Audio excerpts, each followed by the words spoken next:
Kahirapan.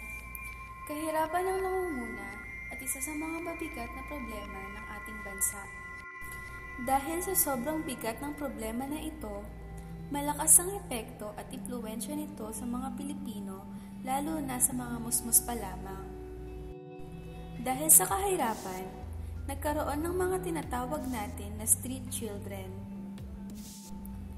Ang mga street children ay mga batang napipilitang manlimos para lang makabili ng kanilang pagkain sa pang-araw-araw, pangbaon, papuntang eskwelahan, at para makatulong sa kanilang pamilya. Ay namumuhay sa mas mababa pa kaysa sa isang simpleng pamumuhay. Isa ito sa nagiging dahilan kung bakit sila nagiging marginalized.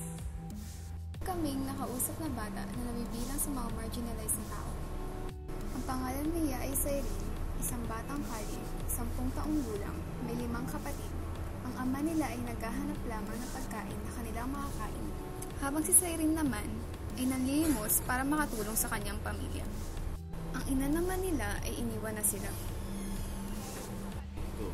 Bagamat kapos sa pera, siya ay patuloy pa rin nag-aaral at nasa ika-4 na baitang na.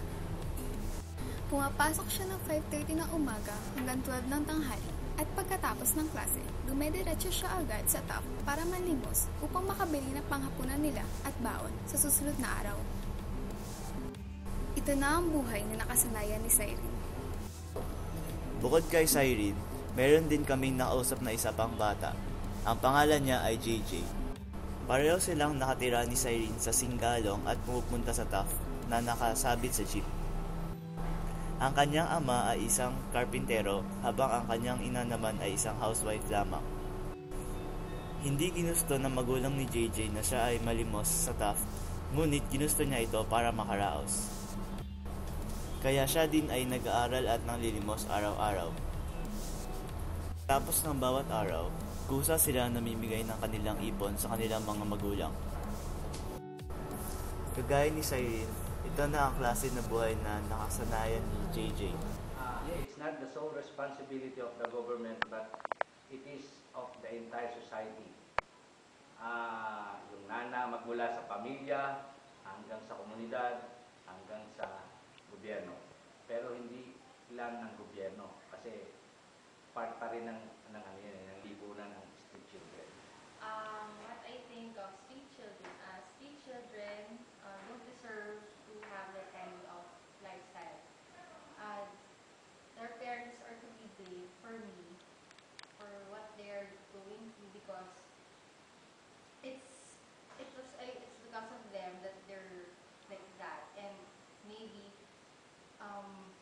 aside from the fact that they're street children, it's inevitable that they're going to be exposed to a lot of hazards in life, which they don't deserve, because at the young age they have to enjoy life.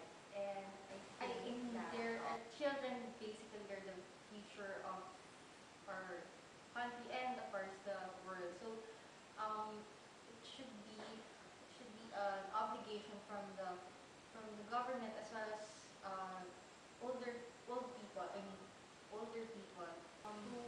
to help to make their living better, instead of seeing them working on the streets, and then accomplices sometimes to crimes and illegal things in the society.